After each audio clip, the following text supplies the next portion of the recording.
Happy Friday, everyone. We're gonna have Hey, an excited session today. Hey, Pranav, how are you?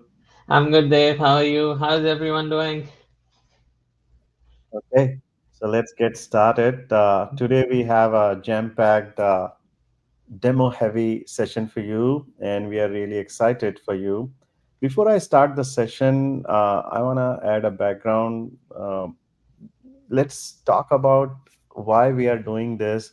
We've been doing two sessions now, and the goal is not to have just a session online, but to really bridge the gap between business and technology and to make technology look learning look easy and also to see how we can get more value. So this is the three-part series.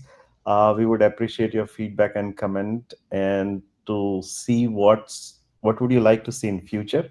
With that, let's get started. So I'm just gonna run this 1 second.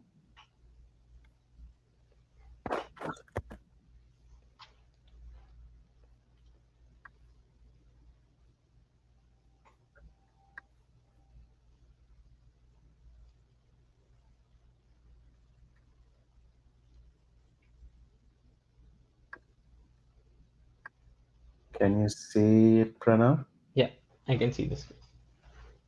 Okay, great.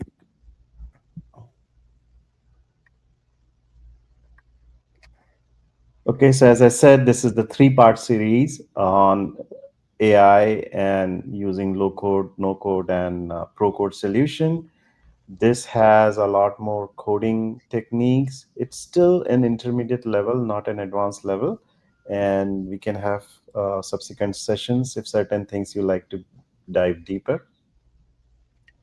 A quick talk about me. I'm the founder and CEO of Think AI and also a member and contributor at Forbes Technology Council. I've been author, speaker, and data and AI strategist all my life, 30 years to be exact. Published a book on real-time business intelligence and writing a book on AI, which will be published by the end of this year. Have a startup on dyslexia with my friend Vinay. Grew up as a dyslexic kid and also have a patent on neuroscience disease. Worked with number of large enterprises like Microsoft, Johnson Johnson, as well as some mid-size and small organizations. We have a good success ratio, about 95%, and we are proud of that. Pranav, you want to introduce yourself? Hey, I'm Pranav. I've been working in the Microsoft scene for around 2 years. I love building solutions and I am 4x Microsoft certified. And I love doing demos like this. I love teaching people and providing them the content that they could introduce in their organizations to help it grow in the field of AI. Thank you, Thank Pranav. you. Let's move on. So let's talk on the topic here. A quick background. So our first session was around Copilot Studio, a no-code solution. Then the second one we did it for Azure AI Foundry, which is a low-code solution. As I said, this is an Azure OpenAI Pro-code solution. This will talk about how to really build a RAG model in two different ways, and you're gonna see in next few slides.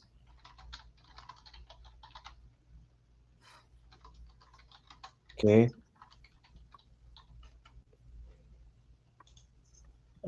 So let's talk about what is RAG here. RAG is a retrieval Yeah. model. And, Dave, just to interrupt for a bit, I think the PPT is just not sharing. oh, Yeah, okay. I can see the first page. So, Okay. Thank you so much. Let me go back. Hazards of a life. yeah, Yeah, thank you. yeah. Now I can see the PPT. Let me go back. Go ahead. So we did the introduction. Yeah, Uh, so let's talk about the intelligent AI apps, the topic for today's session.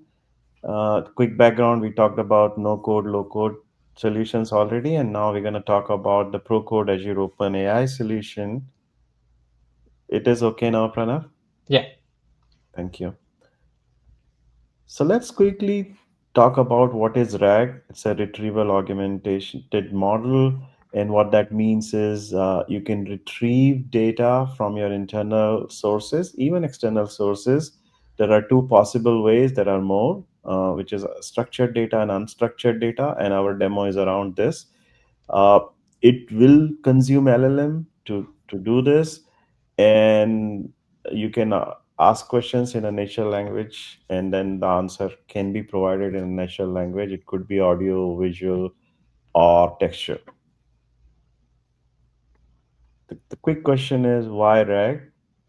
Especially in this era of ChatGPT, it's reading information from over internet, and it's hallucinating and biasing the informations. And plus, it doesn't know much about your own specific industry and the challenges that you face. And so RAG is important to use your own knowledge base, whether structured data knowledge base or unstructured data. uh, it will adapt to the new information, meaning if the new information is added to your systems, new PDF files, new systems, new data, it will adapt and answer to that. It will give you more factual accuracy, so you can trust a lot more on Gen AI or Chat GPT models. And also, it can help you create your own agentic AI models. Our subsequent sessions will talk a lot more on agentic AI. 2025 seems to be the year of agentic AI. And so it will give you the data insights using agentic AI, or give you the caliber to create your own assistance using agent AI. And RAG is a very helpful bridge to do that. It will definitely reduce hallucination. Let's talk about, out of many variations, these are the two we pick, which is seems to be a broader category. There are two types of RAG we're gonna cover. One is unstructured data, the other one is structured data. Unstructured data uses something called vector search. For the sake of keeping it simple, I'm not going to go too deep. Pranav will talk a little bit about vector databases, but then it uses textual context. Why it does that? Because you have data in PDF files, audio, and video, and vector database will have content uh, indexed for, to keep it simple, and it will provide the textual content through that. So unstructured data is designed differently versus structured data. As you can see, a lot of people are not SQL programmers or even an advanced Power BI or a report developers, but they still want to know in a natural language format, like, what's my sales over this territory, or which product is doing great, or where I'm going to run inventory over based on current month sales, things like that. Now, in order to do that, they have to go back to IT, and IT has to either produce Excel files for them or Power BI reports, and those are also very fixed formatted reports where they cannot flex their muscles and ask more questions based on the answer. So RAG will help you ask the question in text, and it will convert into a SQL query, which you don't know and need to know, but it will create a SQL context as opposed to textual context, and send it to the SQL databases and datasets and get the answer in the textual format. It is better explained in a couple of screens. Let me go over there. And like I said, today we're going to jump into demo, not a lot of slides here. Okay, so we will first demo SQL data base RAG. A quick high level conceptual flow here. So a user will ask a query through a chat app. It could be any other interface, audio or visual. So user can ask a textual query in a natural language that goes to a chat app. Chat app then sends that query to OpenAI. In our case, we used Azure OpenAI. Azure OpenAI will use a feature which will show in our behind the scene later, how it will take the textual format and convert into SQL query. And then the SQL query is sent to SQL database, gets the SQL results.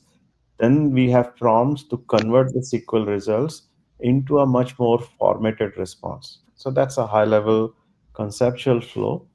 In terms of technology that we are using behind the scene today, we are using Azure SQL Database. It's a serverless architecture, so easy to use. And we are also using Azure OpenAI. It gives more flexibility than just using uh, OpenAI on its own. And then we are using a Python based Streamlit library, which will let us create a chat playground or a chat app. Before we jump into the demo, I also want to talk about the next demo that Pranav is going to do. That will be around unstructured data. So, as you can see, instead of a SQL database, we have unstructured data, maybe saved in a SharePoint folder or a physical folder or a shared folder, or it could be coming from your databases. It could be a PDF file, an audio file, and a video files or images, things like that. The rest of the flow is same. LLM interacts with your data through prompts. It gets the query from the user, meaning a natural language question from the user, and sends a formatted response. In terms of architecture, if you see the difference, let me go back quickly, right? So here we had an Azure SQL and Streamlit and OpenAI. In this case, we have a Chroma, which is a vector database. And uh, let's talk about vector database just a bit. And Pranav, I'll invite you to talk about that in a second. But what it does, this model will still use Streamlit, it will still use OpenAI, but instead of interacting directly with your unstructured data like PDF files, video files, images, and audio, it will use ChromaDB, which is a vector database. With that, Pranav, I'll let you Sure. explain this. So first we'll start with the documents, video, or any unstructured data that we have. Then it goes into a embedding model, and for our use cases, like for current demo, the embedding model is a mini LM from Hugging Face, and then it creates it into vector embeddings. You can think of vector embeddings as text which are converted into numbers, and the numbers can be then compared among themselves to get a semantic value out of them, and it helps the system understand how far are they or how close are they. For example, apple could mean fruit, and also it could mean a company. So it would semantically understand according to the context and the references that which apple are they being talked about. So that is vector embedding at a very high level. Yeah, you can go ahead there. Okay, great, Pranav. Thank you. Okay, let's jump into the demo. So let me first start with a SQL data demo. Let me set this up quickly. Give me a second. So I'm gonna top my PowerPoint presentation and go back to my code here.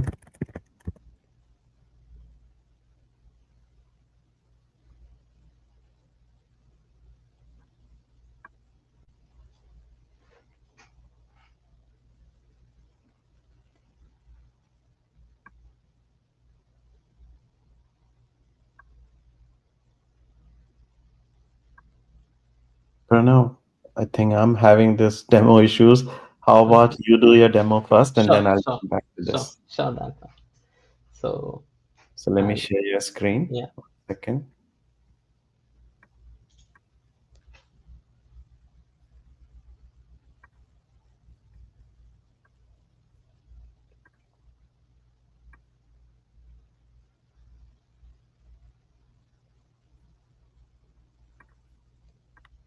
Okay. Yeah, I think your screen is there. sure. So, hi everyone.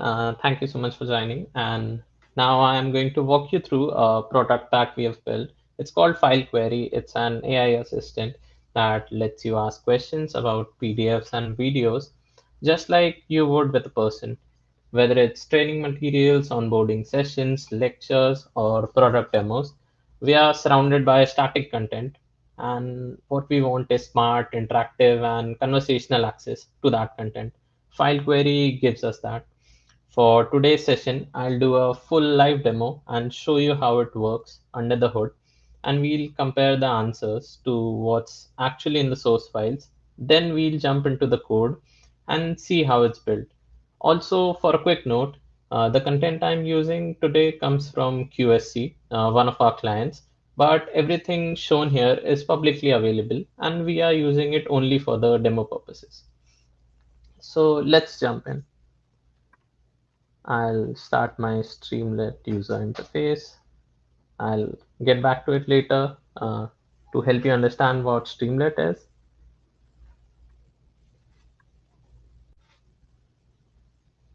So it's running. Let's put it here. Yeah,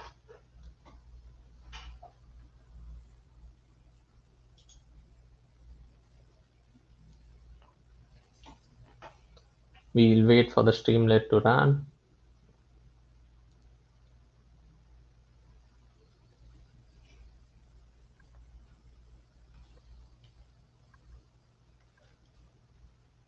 As this is the first time that we are running it, so it might take a little bit to start and run all the code and get warmed up.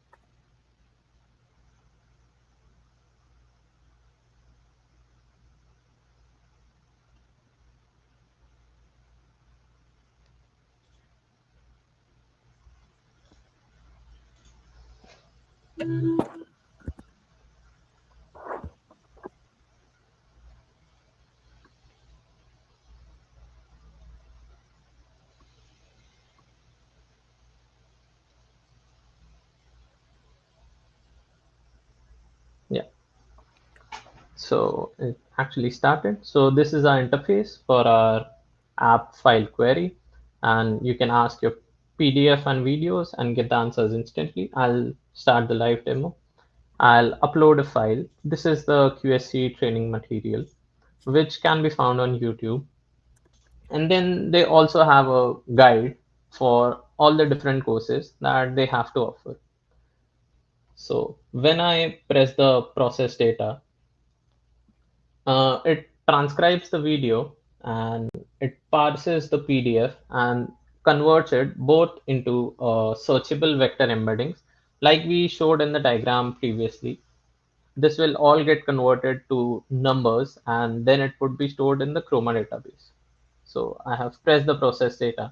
Now we'll wait for it to get converted into vector embeddings and get stored in ChromaDB. That was fast, right? Now let's take some scenarios for you to get a more feel of the product and how would it be according to your scenarios. So let's say your boss asked you to complete training called Control 201 and you need to take time out in your calendar for it. But you don't know which one it is and how much time will it take. And you might have to go through the document to find it. But instead, you can just upload the PDF or video here and ask the assistant. So let's ask it. What is the estimated completion time for Control 201?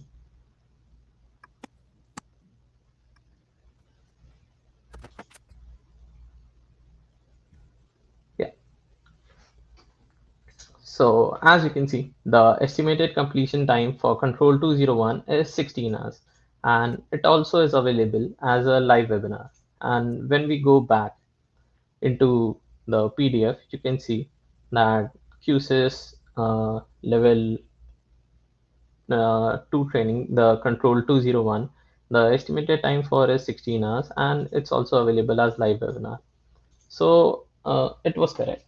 Now, for our second scenario, you know that you sometimes might need a software before you begin your training, and it might be a Friday, and you might face some technical issues and might need to escalate it to the team to get it installed and downloaded. But you should know which software you require for the training.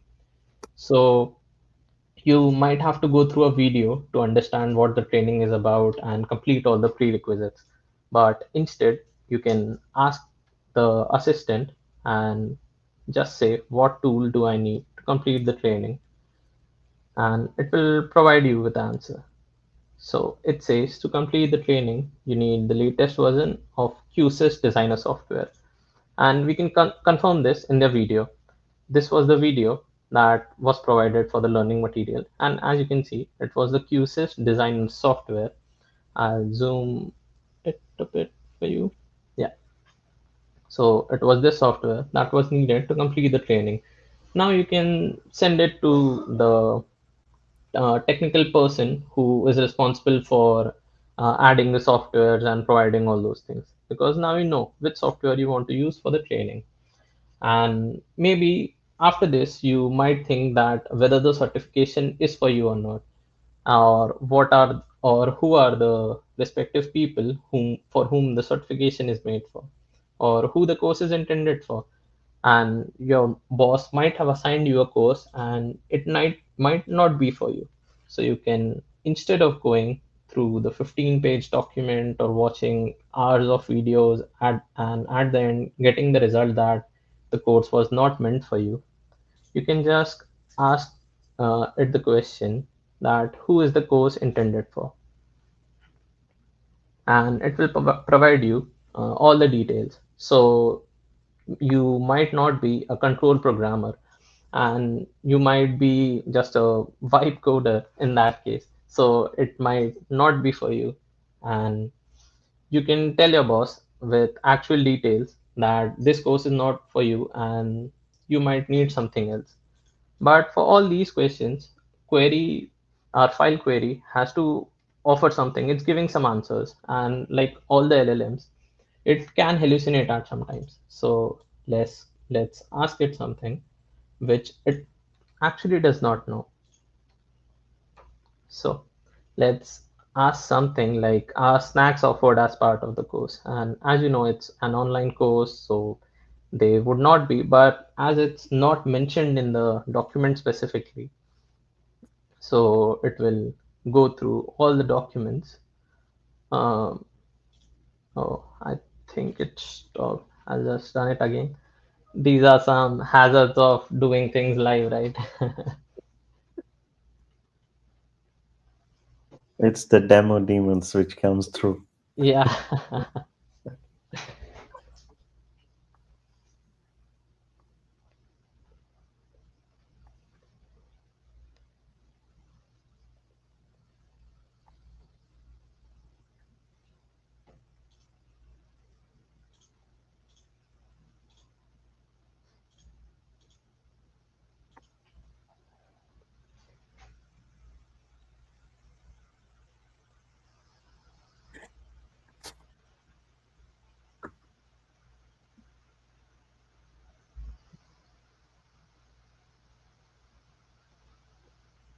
It's loading now, Pranav.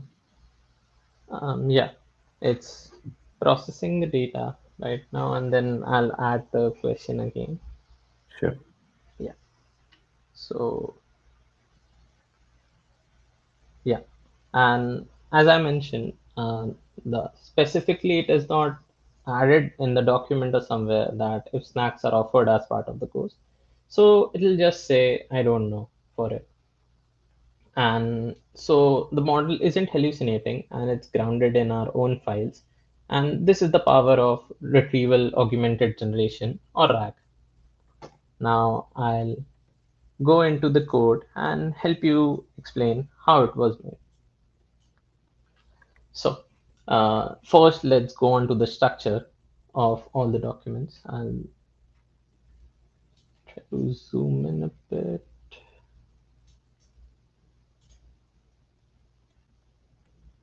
Yeah. So on the right, the first thing is ChromaDB. This is instantiated when the program is started, and everything is stored locally. Nothing is on the cloud, and the only thing which goes is a context which goes through the OpenAI API. And next is the data, and as you can see, it is being stored temporarily in the docs and in the videos folder. And moving on, we have the utilities, the PDF parser. So this converts the PDF into text, and the text is further converted into numbers. And next is the transcription part. So this transcribes the video, and then it's converted to text, and then the text is converted to numbers or vector embeddings, which are then stored in ChromaDB. So you might be visualizing the flow now as we have gone through it. This is our virtual environment. It's recommended to do all the things under a virtual environment because all the libraries that you are installing, it's a good practice not to do it globally. And this is our .env file. This is where our endpoints are stored, and these are all the libraries in requirements.txt which we are using for this demo. So this is OpenAI Whisper. OpenAI Whisper helps us to transcribe the videos and convert the videos into text. The PDF reads the videos. We are using sentence transformers to get the Hugging Face model and convert it into like via mini NMs into vector embeddings. Then it's ChromaDB. Then the Streamlit provides us a UI for the app that you were seeking before. And next is the OpenAI library, which helps us in connecting with the OpenAI APIs. And this was another version of PyPDF that I included at a later phase. I will remove the PyPDF one. So now let's get into the main part of the code, which is streamlit app.py. So first we have imported all the libraries. Then this is where the embeddings for Chroma are happening. This is the model for Hugging Face that we have used. And then we convert the input text into vectors. And then we instantiate and connect to ChromaDB and also to the OpenAI client. You can use your own ChatGPT's API keys to connect here. For this demo purposes, we are using Azure OpenAI, and then we move on to the Streamlit UI. So this is where we uh, add PDFs and all those things. This is the front end we have made to add PDFs and videos. Next, for the prompt part, this is the prompt that we have given it, that you are a helpful assistant. You answer questions based on an uploaded PDF and video data. And if the answers are not found, say, I don't know. So it won't hallucinate and say, I don't know, only when the answers are not found. So this helps us to reduce the hallucinations in AI assistant. And that is the biggest problem right now that there is. So next we have the user input box. These are mostly the UI terms. And then I've also shown the conversation history at the end. I'll show it to you. So it keeps a track of all the conversation that previously we have done with it. So it would understand the context next time we ask it some question. So this is so easy and so fast, right? This all can be done by someone who has learned coding maybe for a month or something. So you can create your own LLMs. By LLMs, I mean AI assistant. Yeah, you'll have to take a pre-built LLM for that. But that's the full picture. The file query makes static content searchable, understandable, and conversational. It's simple, it's secure as everything is locally. You can download a LLM and run it locally on your machine. So this whole solution would be local on your machine and nothing would go over internet. And whether you are in training, onboarding, support, sales, or education, this solution can help.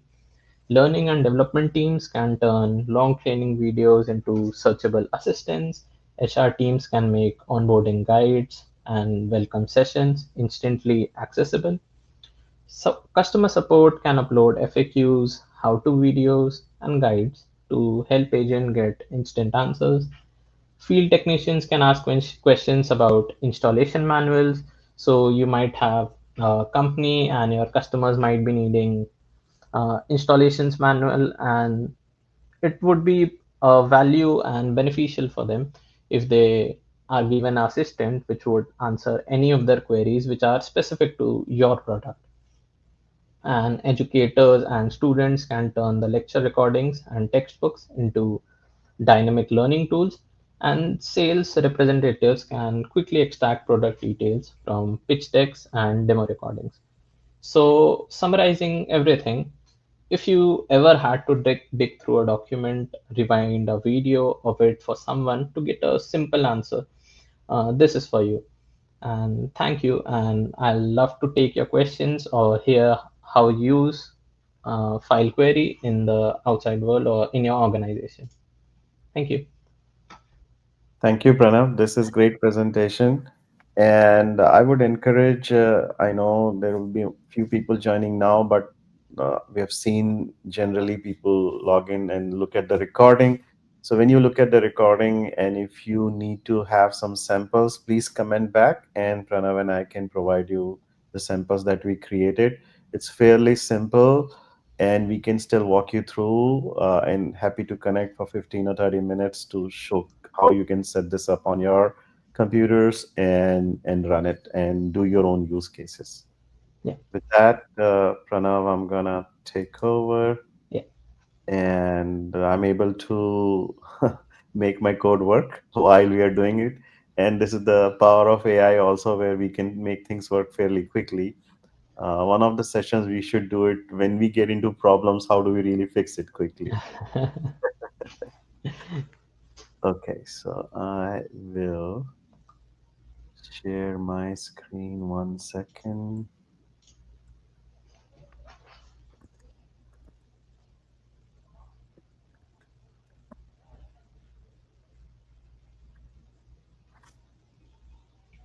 So I have to remove yours. I just realized that. We can see my screen now, right? Yeah. Yeah. We can see your screen. Let me just. So I have a web page. Pranav, confirm if you can see it. Yeah. I can see the web page. Okay, thank you. So let me start from the background. And even before I go to the background, let's go back to the architecture.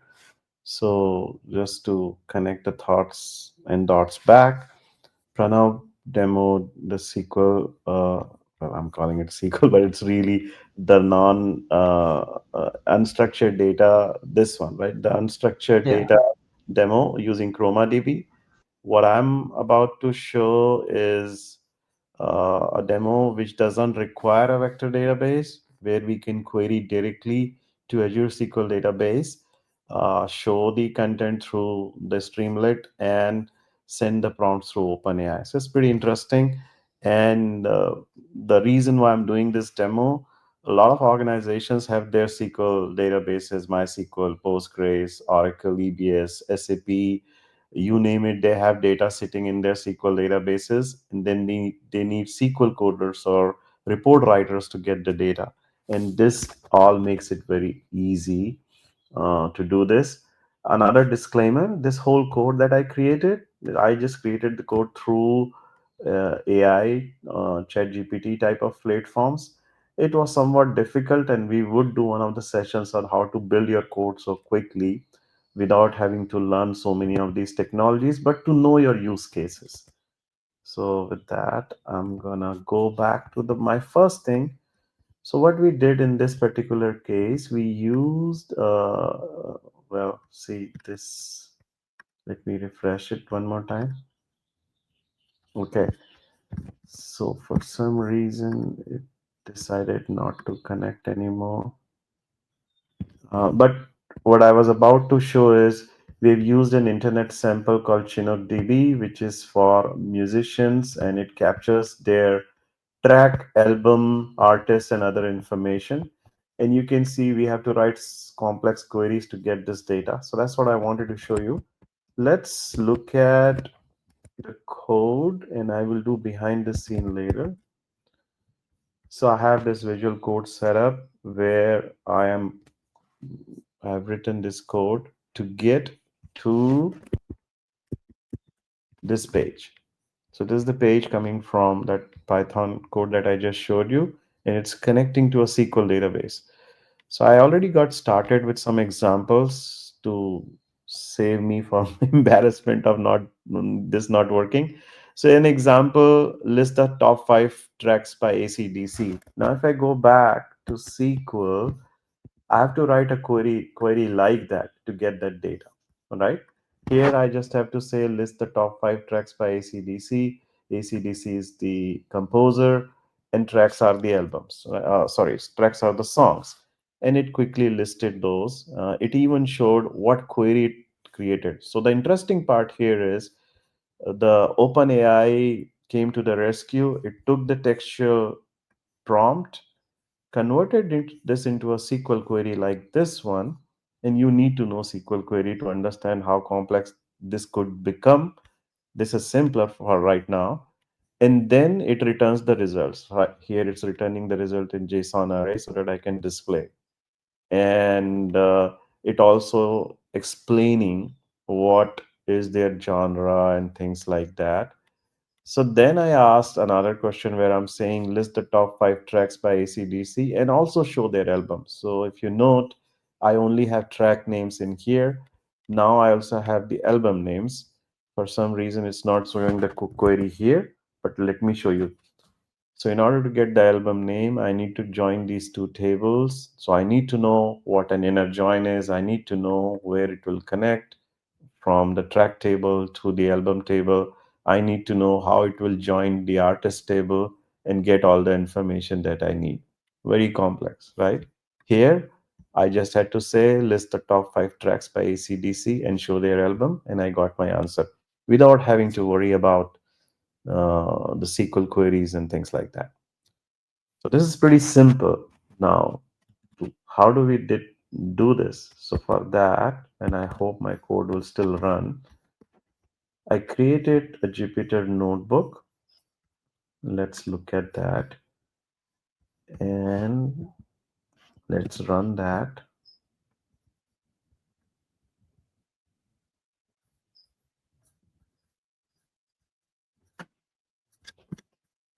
So let me walk through this notebook and how we have done and created this code.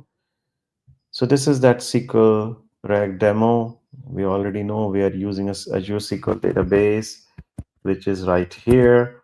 We are using OpenAI. Let me show you that also. So we have created a few resources. One is a SQL Server resource, and then this Taichino database resource, where we have downloaded data from internet for this music industry data. And then we have also created an OpenAI blade. So these are the three resources we have created to do this demo. And once we have that, now let's look into the steps, the behind the scene of how this demo is being created. So there are about 7 steps that you have to follow to make this work. First is loading environment variables. I'll talk about it in a second. Then we have grouped things in functions, right? Functions are good so that you can have a reusable code and call it at other places. So we've created in Python functions to call Azure OpenAI client. Pranav, we are still good. You can see my screen, right? Yeah, I can see your screen. Okay, Looks good. great. Yeah. Then I have defined SQL query function to get the input from the natural language and convert into SQL. I've also defined a function to, let me run it again.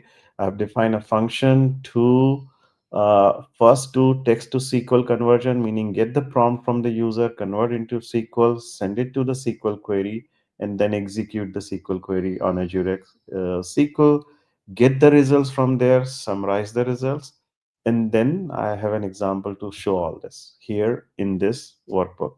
Okay. So in terms of setup, we need to do some infrastructure setup. I already showed that we have created Azure OpenAI, Azure SQL databases, and loaded Chinook databases in let me show here in my Azure portal. Okay, so I have that setup going. Then I have installed certain Python libraries. Now this becomes a little more technical, so I would encourage, if you need more help, connect with me. But these are some of the important libraries I have to install. One of being loading the environments, other being loading the ODBC connection, and then we also have in some places loading the OpenAI libraries to our environment.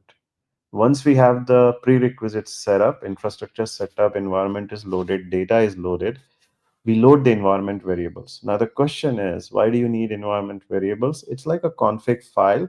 So rather than you are hard coding variables in pieces, different places. Now people who know Python, they know this, or people who have done programming, they know this. But I am also assuming certain some of you would want to start with this and want to learn from scratch. So this is a basic information, but you do need to know. So load your environment into something called .inv file. I'll show you in the code also how that looks.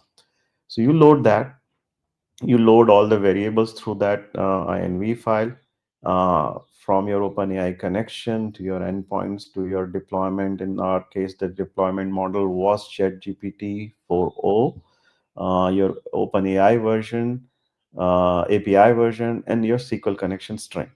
And right now I know it's not secure because we have passwords here, and this is only for demo, so we're going to delete it. But you could have a managed identity in Azure, and you can hide all that, so you can make it really private and secure. But in order for me to demo this to you, I kept it very open and simple. So you load the environment variables. That's step one. Step two, you want to initiate or instantiate the Azure OpenAI client so that it can start taking prompts. So this code, and I'm not deep diving code, like I said, we can tell you later, but simply we have created a client for Azure OpenAI. We have loaded all the variables like environment variables, endpoints, API version, deployment ID, etc., and created. And we have also catch exceptions if client is not working. So we have loaded everything. So you can see the output that OpenAI package 1.76 is loaded, and Azure OpenAI is being used from OpenAI library. Then we have defined a function how to take a prompt and use it within OpenAI. So this function is doing all that. It's just a function, a definition of the function. Then we have defined a function to get a query because the OpenAI through prompt will convert the natural language prompt into SQL query. So that SQL query will be fed into this function, and it will make a call using PyODBC to Azure SQL connection, and we are handling different types of errors here. Once we do that, we have defined a wrapper function, which is first getting text to SQL, and I will dig deep a little bit so that you understand this a little bit better. But it will do a text to SQL conversion using Azure OpenAI, and then it will make a call to Azure SQL function to get the data.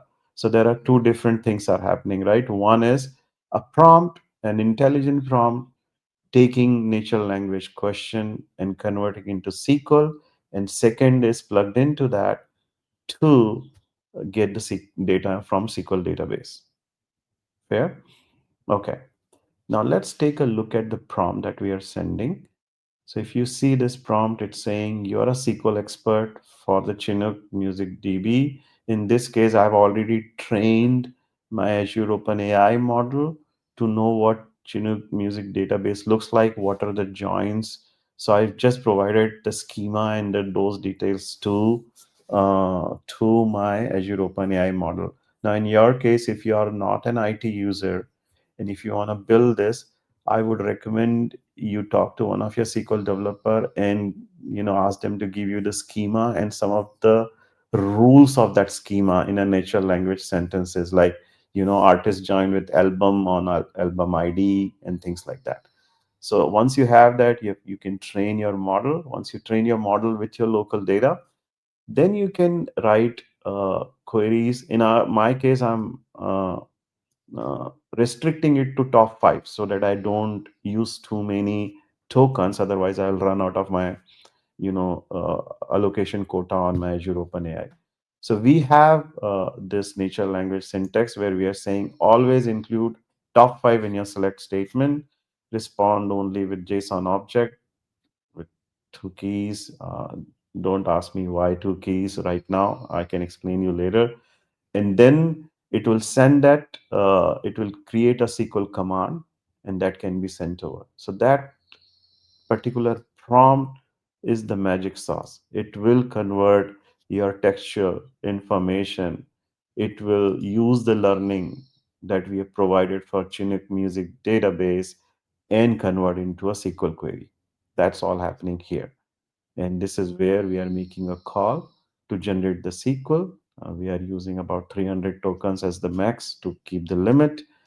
And we get the raw SQL generation response. And if it doesn't pass, we handle that. Once we do that, we take that prompts, the output of the prompt as SQL query, and we pass that SQL query and execute it in our function that we previously defined.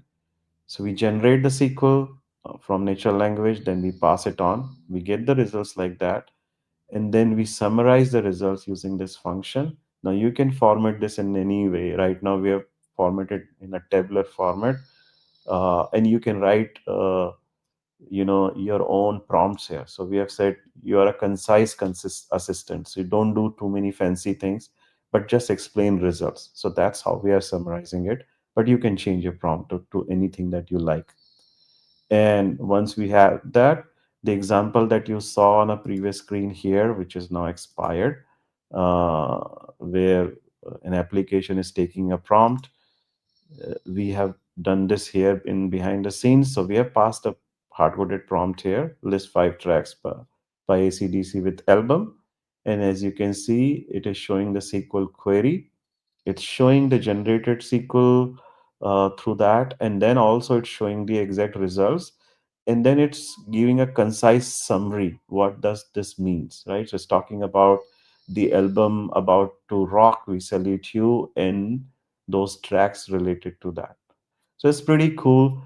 Think of this as an example that you might do for your inventory management, your sales numbers, for your R&D research, where you have so much data sitting, or maybe you're doing demographic analysis, you are looking from healthcare, your patient encounters, you are also looking at medical histories.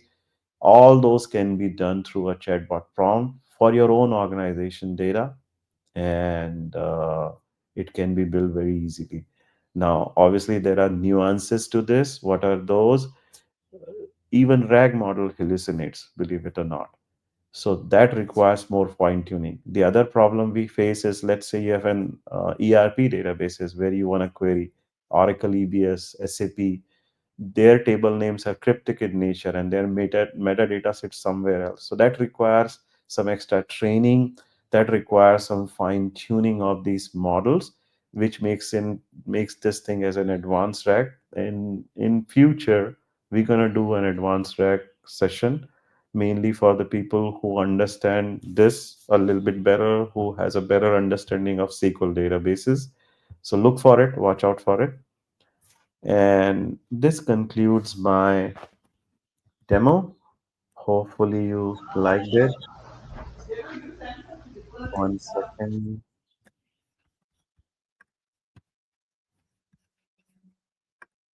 So this concludes my demo, and hopefully Pranav and I are able to provide you some value. Like I said, I want to close it with, we want to be the bridge between technology. So we don't want to be the presenters just presenting technology, and we don't want to be the presenters who are just presenting the concept and you don't know how to make it work. We are those bridge at Think AI where we can create solutions, tease you with the solutions and how easy that is for you to create. And hopefully that gives you some value and you can use the data asset in your organization using AI. Yeah. Pranav, closing comment. And we'll like to know more about your organization, how we can help your organization to get AI enabled, and all the use cases that you can think of, or if we could learn more about your organizations and provide you with some recommendations where you can get AI into your system. Great. Thank you, Pranav. And connect with us if you have any examples, a proof of concept that you would like to build. We can help. Thank you and happy Friday. Have a great day. Have a good one. Bye. Okay, to